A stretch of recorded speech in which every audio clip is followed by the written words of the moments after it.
R H chemistry. So ನಾನು ನಿನ್ನೆ ಒಂದು ವಿಡಿಯೋವನ್ನು ಮಾಡಿದ್ದೆ. ಎಕ್ಸ್ಪರ್ಟ್ ಕಮಿಟಿ ಅಂದರೆ ತಜ್ಞರ ತಂಡ ಏನಿದೆ, ಅಂದರೆ ತಜ್ಞರು ಅಂತಂದರೆ ನಮಗಿಂತ ಬುದ್ಧಿವಂತರು, ನಾನು ನೀನು ನೀವು ಎಲ್ಲರಿಗಿಂತನೂ ಬುದ್ಧಿವಂತರು ಅವರು. ಓಕೆ, ಸೊ ತಜ್ಞರು ಒಂದು ಸಜೆಷನ್ನ ಕೊಟ್ಟಿದ್ದರು. ಸೊ ಯಾವ್ಯಾವ ಕ್ವಶನ್ಗಳು ಡಿಲೀಟ್ ಆಗಿವೆ, ಅಂದರೆ ಎಷ್ಟು ಕ್ವಶನ್ಗಳು ಡಿಲೀಟ್ ಆಗಿವೆ ಅಷ್ಟೇ ಕ್ವಶನ್ ಮೇಲೆ ಎಕ್ಸಾಮ್ ಮಾಡ್ಬೋದು ಅಂಥೇಳಿ. ಸೊ ಅದು ಸರ್ಕಾರಕ್ಕೆ ಅಥವಾ KEAಗೆ ಒಂದು ವರದಿಯನ್ನು ಸಲ್ಲಿಸಿರುವಂಥದ್ದು. ಬಟ್ ಸೊ ಪ್ರಿನ್ಸಿಪಲ್ ಸೆಕ್ರೆಟರಿ, ಈ ಒಂದು PDF ನಾನು ನಿಮಗೆ ತೋರಿಸ್ತಾ ಇರುವಂಥದ್ದು, ಇದರ ಇನ್ಫಾರ್ಮೇಷನ್ ನಿನ್ನೆ ನ್ಯೂಸಲ್ಲೂ ಕೂಡ ಬಂದಿದೆ ಮತ್ತು ಇವತ್ತು ನ್ಯೂಸ್ ಪೇಪರ್ಲು ಕೂಡ ಬಂದಿದೆ. ಬಟ್ ನಾನು ನಿಮಗೆ ಒರಿಜಿನಲ್ ಆಗಿ PDF ನೋಟಿಸ್, ಪ್ರೆಸ್ ನೋಟ್ ಅಂಥೇಳಿ ಏನು ಪ್ರಿನ್ಸಿಪಲ್ ಸೆಕ್ರೆಟರಿ ಹೈಯರ್ ಎಜುಕೇಷನ್ದವರು ರಿಲೀಸ್ ಮಾಡಿದ್ದಾರೆ, ಅದನ್ನೇ ನಾನು ನಿಮಗೆ ಇಲ್ಲಿ ತೋರಿಸ್ತಾ ಇರುವಂಥದ್ದು. ಸೊ ಇದರಲ್ಲಿ ಹೇಳಿರೋ ಪ್ರಕಾರ ತಜ್ಞರ ಒಂದು ಅಭಿಪ್ರಾಯ ಆಯಿತು, ಹೌದಾ. ಸೊ ಅದಾದಮೇಲೆ ಪ್ರಿನ್ಸಿಪಲ್ ಸೆಕ್ರೆಟರಿ ಅವರೆಲ್ಲ ಒಂದು ಮೀಟಿಂಗ್ ಮಾಡಿಬಿಟ್ಟು ಗೌರ್ಮೆಂಟ್ ಕಡೆಯಿಂದ ಒಂದು ಡಿಸಿಷನ್ ತೊಗೊಂಡಿರೋದು ಏನಂತಂದರೆ, no re-exam for the 2024 KCET students. Yes my dear students, so no re-exam for you people. Re-exam ಇಲ್ಲ ಅಂದರೆ ಮುಂದೆ ಹೇಗೆ? ಹಾಗಾದರೆ ರೀ-ಎಕ್ಸಾಮ್ ಯಾಕೆ ಇಲ್ಲ ಅಂತ ಅಂದರೆ, ಅದು ಹೋಲ್ ಸಿಲೆಬಸ್ ಮೇಲೆ ಆಗಿರ್ಬೋದು ಅಥವಾ ರೀ-ಎಕ್ಸಾಮ್ ಆನ್ ಓನ್ಲಿ ಡಿಲೀಟೆಡ್ ಸಿಲೆಬಸ್ ಆಗಿರ್ಬೋದು. ಅಂದರೆ ಡಿಲೀಟೆಡ್ ಸಿಲೆಬಸ್ ಅಂದ್ರೇನು, ಎಷ್ಟು ಕ್ವಶನ್ಗಳು ಔಟ್ ಆಫ್ ಸಿಲೆಬಸ್ ಮೇಲೆ ಅದ್ರ ಮೇಲೆ ಆಗಿರ್ಬೋದು. ಆದರೆ ಅದು ಯಾವುದೇ ರೀ-ಎಕ್ಸಾಮ್ಗಳು ಕಂಡಕ್ಟ್ ಮಾಡುವಂಥ ಪರಿಸ್ಥಿತಿಯಲ್ಲಿ ಈಗ ಯಾರೂ ಕೂಡ ಇಲ್ಲ. ಯಾಕೆ ಅಂತಂದರೆ ವಿದ್ಯಾರ್ಥಿಗಳು ಒಂದರ ಮೇಲೆ ಒಂದರಂತೆ 10 ಎಕ್ಸಾಮ್ಸ್ಗಳನ್ನ ಬರೆಯೋದಕ್ಕೆ ಮತ್ತು KCET ರೀ-ಎಕ್ಸಾಮ್ ಬರ್ಸೋದು ಭಾಳ ಡಿಫಿಕಲ್ಟು. ಅದರ ಜೊತೆಗೆ ರೀ-ಎಕ್ಸಾಮ್ಗೆ ಬೇಕಾಗುವಂತಹ ಎಲ್ಲ ಅಮೌಂಟ್ ಕ್ರೆಡಿಟ್ ಅಂದರೆ ನಿಮ್ಮಿಂದ ಫೀಸನ್ನು ಕಲೆಕ್ಟ್ ಮಾಡ್ಕೊಳ್ಳೋದಾಗಿರ್ಬೋದು ಅಥವಾ ಅದಕ್ಕೆ ಬೇಕಾದಂಥ ಖರ್ಚಾಗಿರ್ಬೋದು, ಸೊ ಮ್ಯಾನ್ ಪವರ್ ಆಗಿರ್ಬೋದು, ಇವೆಲ್ಲವನ್ನು ತಲೆಯಲ್ಲಿಟ್ಟುಕೊಂಡು ರೀ-ಎಕ್ಸಾಮನ್ನು ಕ್ಯಾನ್ಸಲ್ ಮಾಡಿದ್ದಾರೆ. ಆದರೆ ನೆಕ್ಸ್ಟ್ ಏನು ಮಾಡ್ತಾರೆ ಹಾಗಾದರೆ? ಸೊ ನೆಕ್ಸ್ಟ್ ಏನು ಮಾಡ್ತಾರೆ ಅಂತಂದರೆ, ಸೊ ಎಕ್ಸ್ಪರ್ಟ್ ಕಮಿಟಿ ಏನು ಡಿಲೀಟೆಡ್ ಸಿಲೆಬಸ್ ಎಷ್ಟು ಕ್ವಶನ್ ಇದೆ ಅಂತ ಡಿಸೈಡ್ ಮಾಡಿದ್ದಾರೆ.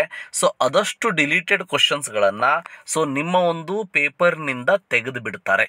ಅಂದರೆ ಈಗ ಫಾರ್ ಎಕ್ಸಾಂಪಲ್ ಕೆಮಿಸ್ಟ್ರಿಯಲ್ಲಿ 15 ಡಿಲೀಟೆಡ್ ಸಿಲೆಬಸ್ಸಿಂದ ಕ್ವಶನ್ ಬಂದಿರುವಂಥದ್ದು. ಅಂದರೆ ನಿಮ್ಮ ಪೇಪರ್ ಏನಿದೆ ಅದು 45 ಕ್ವಶನ್ನಿಗೆ ಮಾತ್ರ, ಅಂದರೆ ಯಾವ್ಯಾವ ಕ್ವಶನ್ಗಳು ಈ ವರ್ಷದ ಸಿಲೆಬಸ್ಸಲ್ಲಿ ಇದೆ, ಸೊ ರ್ಯಾಷನಲೈಸ್ ಸಿಲೆಬಸ್ಸಲ್ಲಿ, ಸೊ ಆ 45 ಕ್ವಶನ್ಗಳಿಗೆ ನಿಮಗೆ ವ್ಯಾಲ್ಯೂಯೇಷನ್ ಆಗ್ತದೆ. 45 ಕ್ವಶನ್ಗಳಿಗೆ ಎಷ್ಟು ಮಾರ್ಕ್ಸ್ ಅಂತ ಹೇಳಿ ಕೊಡ್ತಾರೆ, ಅದರ 50% ಮತ್ತು ಬೋರ್ಡಿನ 50% ತೊಗೊಂಡು ನಿಮಗೆ ರ್ಯಾಂಕಿಂಗನ್ನು ಅನೌನ್ಸ್ ಮಾಡ್ತಾರೆ. ಸೊ ಇದು one of the best method ಅಂತ ಹೇಳ್ಬೋದು. ಈಗಿರುವಂಥ ಪರಿಸ್ಥಿತಿ ಒಳಗೆ ರೀ-ಎಕ್ಸಾಮ್ ಕಂಡಕ್ಟ್ ಮಾಡೋದು it is very difficult. Grace marks ಕೊಡೋದು ಲಾದಲ್ಲೇ ಇಲ್ಲ. ಸೊ ಲೀಗಲ್ಲಾಗಿ ಇದು ಭಾಳ ಡಿಫಿಕಲ್ಟ್ ಆಗ್ತದೆ. ಸೊ ಇನ್ನು ಲಾಸ್ಟ್ ಅಂದರೆ ಲಾಸ್ಟ್ ಚಾನ್ಸ್ ಏನು ಅಂದರೆ, ಲಾಸ್ಟ್ ಒಂದು ಥಿಂಕಿಂಗ್ ಏನು ಅಂತ ಅಂದರೆ, ಡಿಲೀಟೆಡ್ ಕ್ವಶನ್ಸ್ಗಳನ್ನು ಆ ಒಂದು ಸಿಲೆಬಸ್, ಆ ಒಂದು ಸಬ್ಜೆಕ್ಟಿಂದ ಏನಿದೆ ಅದನ್ನು ಬಿಟ್ಟು ಸೊ ಉಳಿದಿರುವಂಥ ಕ್ವಶನ್ನಿಗೆ ವ್ಯಾಲ್ಯೂಯೇಷನ್ ಮಾಡಿ ರ್ಯಾಂಕನ್ನು ಕೊಡೋದು. So that is a better option ಅಂಥೇಳಿ ಸೊ KE ಅವರಾಗಿರ್ಬೋದು ಅಥವಾ ಪ್ರಿನ್ಸಿಪಲ್ ಹೈಯರ್ ಸೆಕ್ರೆಟರಿ ಆಗಿರ್ಬೋದು, ಸೊ ಇವರೆಲ್ಲ ಕೂತ್ಕೊಂಡು ಡಿಸೈಡ್ ಮಾಡಿರುವಂಥದ್ದು. ಸೊ ಹಾಗಾದರೆ ಎಷ್ಟು ಕ್ವಶನ್ಗಳು? ಸೊ ಬಯಾಲಜಿಯಲ್ಲಿ 11 ಕ್ವಶನ್ಗಳನ್ನ ಹೇಳಿದ್ದಾರೆ, ಫಿಸಿಕ್ಸಲ್ಲಿ 9, ಮ್ಯಾಥಮೆಟಿಕ್ಸಲ್ಲಿ 15, ಕೆಮಿಸ್ಟ್ರಿಯಲ್ಲಿ 15, ಟೋಟಲ್ 50 ಕ್ವಶನ್ಸ್ ಔಟ್ ಆಫ್ 240 ಅಂತ ಸೆಲೆಕ್ಟ್ ಮಾಡಿದ್ದಾರೆ. ನೀವು ಹೇಳ್ಬೋದು ಸರ್ ಕೆಮಿಸ್ಟ್ರಿ ಮತ್ತು 20 ಅಂತ ಹೇಳಿದ್ರಿ.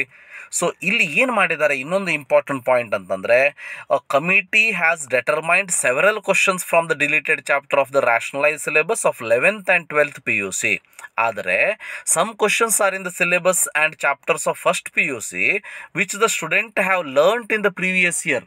ಹೌದಾ, ನೀವು ಲಾಸ್ಟ್ ಇಯರ್ ಇದ್ದಾಗ ಫಸ್ಟ್ ಇಯರಲ್ಲಿ ಕಂಪ್ಲೀಟ್ ಸಿಲೆಬಸ್ಸನ್ನು ಕಲ್ತಿದ್ದೀರಿ, ರೈಟ್. ಸೊ ಆ ಕಂಪ್ಲೀಟ್ ಸಿಲೆಬಸ್ ಕಲ್ತಿರೋದಕ್ಕೆ ಫಸ್ಟ್ ಇಯರಿಂದ ಯಾವ ರಿಲೇಟೆಡ್ ಕ್ವಶನ್ಸ್ಗಳು ಬಂದಿದೆ ಅದನ್ನು ಡಿಲೀಟೆಡ್ ಅಂತ ಕನ್ಸಿಡರ್ ಮಾಡಿಲ್ಲ. ಸೊ ನಾನೇನು ಮಾಡಿದ್ದೆ, ಟೋಟಲ್ 20 ಕ್ವಶನ್ ಅಂತ ಹೇಳಿದ್ದೆ. ಯಾಕಂತಂದರೆ 5 ಕ್ವಶನ್ಗಳು ಫಸ್ಟ್ PUCಯಿಂದ ಬಂದಿರೋದಾಗಿತ್ತು, 15 ಕ್ವಶನ್ಗಳು ಸೆಕೆಂಡ್ PUCಯಿಂದ ಬಂದಿರೋದಾಗಿತ್ತು. ಈಗೇನು ಮಾಡಿದ್ದಾರೆ KE ಅಂದರೆ ಈ ತಜ್ಞರ ಕಮಿಟಿ, ಸೊ 15 ಕ್ವಶನ್ಗಳನ್ನ ಮಾತ್ರ ಕೆಮಿಸ್ಟ್ರಿಯಲ್ಲಿ ಕನ್ಸಿಡರ್ ಮಾಡಿದ್ದಾರೆ. ಅದೇ ರೀತಿ ಬೇರೆ ಬೇರೆ ಸಬ್ಜೆಕ್ಟಲ್ಲೂ ಕೂಡ ಕನ್ಸಿಡರ್ ಮಾಡಿರುವಂಥದ್ದು. ಒಟ್ಟಿನಲ್ಲಿ 50 ಕ್ವಶನ್ಗಳು ಔಟ್ ಆಫ್ 240 ಇದು ರ್ಯಾಷನಲೈಸ್ ಸಿಲೆಬಸ್ ಅಂದರೆ ಬಿಟ್ಟು, ಅಂದರೆ ಡಿಲೀಟೆಡ್ ಸಿಲೆಬಸ್ಸಿಂದ ಬಂದಿರೋದು ಅಂತಂದೇಳಿ ಫೈನಲ್ ಆಗಿ ಡಿಸೈಡ್ ಮಾಡಿರುವಂಥದ್ದು. ಈ 50 ಕ್ವಶನ್ಗಳನ್ನ ಬಿಟ್ಟು ಉಳಿದಂಥ ಕ್ವಶನ್ಗಳಿಗೆ ನಿಮ್ಮ ಪೇಪರ್ ವ್ಯಾಲ್ಯೂಯೇಷನ್ ಆಗ್ತದೆ, ಅದಕ್ಕೆ ತಕ್ಕ ಹಾಗೆ ಮಾರ್ಕ್ಸ್ ಅಂದರೆ ರ್ಯಾಂಕ್ ಕೂಡ ಅನೌನ್ಸ್ ಆಗ್ತದೆ. ಸೊ ಹಾಗಂತೇಳಿ ಇದಷ್ಟಕ್ಕೂ ಗ್ರೇಸ್ ಮಾರ್ಕ್ಸ್ ಕೊಡೋದಕ್ಕೆ ಸಾಧ್ಯ ಇತ್ತಾ? ಇರಲಿಲ್ಲ. ಯಾಕೆ ಅಂತಂದರೆ ಲಾದಲ್ಲಿ ಮ್ಯಾಕ್ಸಿಮಮ್ 6 ಮಾರ್ಕ್ಸ್ ಪರ್ ಸಬ್ಜೆಕ್ಟ್ ನೀವು ಕೊಡ್ಬೋದೇ ಹೊರತು ಅದಕ್ಕಿಂತ ಜಾಸ್ತಿ ಕೊಡೋದಕ್ಕೆ ಸಾಧ್ಯ ಇಲ್ಲ. ಸೊ ಎಲ್ಲ ಲೀಗಲ್ ಫೈಟ್ ಆಗ್ತದೆ. ಸೊ ಲೀಗಲಿ ಎಲ್ಲ ಕೋರ್ಟಿಗೆ ಹೋದಾಗ ಕೇಸೆಲ್ಲ KE ವಿರುದ್ಧ ಆಗ್ತದೆ. ಸೊ ಅದಕ್ಕೆ ಅದನ್ನು ಬಿಟ್ಟಿದ್ದಾರೆ. ಓಕೆ, ಸೊ ಇಲ್ಲಿ ಸಿಂಪಲ್ ಆಗಿ ಹೇಳಿರೋದು ಏನಂತಂದರೆ, remove the questions that are out of syllabus of 2023-24 syllabus from the assessment and assess only the remaining question ನೋಡಿ, physics 9, chemistry 15, mathematics 15, biology 11. So ಇದು ಯಾವ್ಯಾವ ಕ್ವಶನ್ ಅಂತೇಳಿ ಸೊ KE ಅವರು ಆನ್ಸರನ್ನು ಪಬ್ಲಿಷ್ ಮಾಡ್ತಾರೆ. ಸೊ ಕೀ ಆನ್ಸರ್ನ ಪಬ್ಲಿಷ್ ಮಾಡಿದಾಗ ಅದರಲ್ಲೇ ಮೆನ್ಷನ್ ಮಾಡಿಬಿಡ್ತಾರೆ ಯಾವ್ಯಾವ ಕ್ವಶನ್ಗಳು ಡಿಲೀಟೆಡ್ ಸಿಲೆಬಸ್ಸಿಂದ ಬಂದಿದೆ, ಯಾವ ವರ್ಷನ್ನಲ್ಲಿ. ಸೊ ಅದನ್ನು ಬಿಟ್ಟು ಉಳಿದಿರೋಂಥ ಕ್ವಶನನ್ನು ನಾವು ಕನ್ಸಿಡರ್ ಮಾಡ್ತೀವಿ ಅಂತೇಳಿ. ಅಂದರೆ ಈಗ ವಿದ್ಯಾರ್ಥಿಗಳು ಏನು ಮಾಡಬೇಕು, ನೀವು ಏನು ನನಗಿಷ್ಟು ಮಾರ್ಕ್ಸ್ ಬರ್ಬೋದು, ಅಷ್ಟು ಮಾರ್ಕ್ಸ್ ಬರ್ಬೋದು ಅಂತೇಳಿ ಕೀ ಆನ್ಸರ್ಸ್ಗಳನ್ನ ನೋಡಿಕೊಂಡು ಡಿಸೈಡ್ ಮಾಡಿದ್ದೀರಿ. ಸೊ ನಿಮ್ಮ ಒಂದು ಕ್ಯಾಲ್ಕುಲೇಷನ್ ಈಗ ರಾಂಗ್ ಆಗ್ತದೆ. ರಾಂಗ್ ಅಂದ್ರೇನು, ನೀವು ಕ್ಯಾಲ್ಕುಲೇಷನನ್ನು ಮತ್ತೆ ಚೇಂಜ್ ಮಾಡ್ಕೊಳ್ಬೇಕು, ಕರೆಕ್ಷನ್ ಮಾಡ್ಕೊಳ್ಬೇಕು. ಈಗ ಕೂತ್ಕೊಂಡು ಸಿಲೆಬಸ್ ಡಿಲೀಟೆಡ್ ಸಿಲೆಬಸ್ಸಿಂದ ಕ್ವಶನ್ಗಳನ್ನು ಬಿಟ್ಟು ಫಸ್ಟ್ PUC ಇಂದ ಹಿಡ್ಕೊಳ್ಬೇಕಾಗಂತೇಳಿ. ಸೊ ಬಿಟ್ಟು ನೀವು ಕ್ಯಾಲ್ಕುಲೇಟ್ ಮಾಡಿ ಎಷ್ಟು ಮಾರ್ಕ್ಸ್ ಬರ್ತದೆ ಅಂತ ನೋಡಿಕೊಂಡು ಸೊ ಅದರ 50% ತೊಗೊಂಡು ರಿಸಲ್ಟನ್ನು ಅನೌನ್ಸ್ ಮಾಡ್ತಾರೆ. ರೈಟ್. ಸೊ ಇದಿಷ್ಟು ಇಂಪಾರ್ಟೆಂಟ್ ಇನ್ಫಾರ್ಮೇಷನ್ ಸೊ KE ಅವರ ಕಡೆಯಿಂದ. ಸೊ ಇದು ಪ್ರಿನ್ಸಿಪಲ್ ಸೆಕ್ರೆಟರಿ ಹೈಯರ್ ಎಜುಕೇಷನ್ ಕಡೆಯಿಂದ ಬಂದಿರೋ ಅಂಥದ್ದು. ಸೊ ಇದು final verdict about KCET 2024 deleted syllabus. ಎಲ್ಲರಿಗೂ ಅರ್ಥ ಆಯಿತು ಅಂತ ಅನ್ಕೋತೀನಿ. ಸೊ ನಿಮ್ಮ ಒಂದು ಚಿಂತೆ ಬಿಡಿ, ಮುಂದಿನ ನೀಟ್ ಎಕ್ಸಾಮಿಗೆ ಪ್ರಿಪರೇಷನನ್ನು ಮಾಡ್ಕೊಳ್ಳಿ. ಅಂದರೆ ಆಲ್ರೆಡಿ ಮಾಡ್ಕೊಳ್ತಾ ಇದ್ದೀರಿ, ಫೈನಲ್ ಪ್ರಿಪರೇಷನ್ನ ಮಾಡ್ಕೊಳ್ಳಿ. Right. So don't worry about all these things, already solution is given. Deleted ಕ್ವಶನ್ಸ್ಗಳನ್ನ ಬಿಟ್ಟು ಸೊ ಉಳಿದಂಥ ಕ್ವಶನ್ಗಳಿಗೆ ನಿಮ್ಮ ಸೊಲ್ಯೂಷನನ್ನು ಅಂದರೆ ಆನ್ಸರನ್ನು ನಿಮ್ಮ ಪೇಪರ್ ಕರೆಕ್ಷನನ್ನು ಮಾಡುವಂಥದ್ದು, ಅದಕ್ಕೆ ತಕ್ಕ ಹಾಗೆ ರ್ಯಾಂಕಿಂಗನ್ನು ಅನೌನ್ಸ್ ಮಾಡುವಂಥದ್ದು.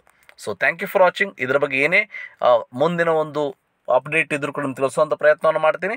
ನೀವೇನಾದರೂ ಫಸ್ಟ್ ಟೈಮ್ ಚಾನಲ್ನ ವಿಸಿಟ್ ಮಾಡ್ತಾ ಇದ್ದರೆ ಚಾನಲ್ನ ಸಬ್ಸ್ಕ್ರೈಬ್ ಮಾಡಿ ಮತ್ತು ಸಪೋರ್ಟ್ ಮಾಡಿ. Thank you.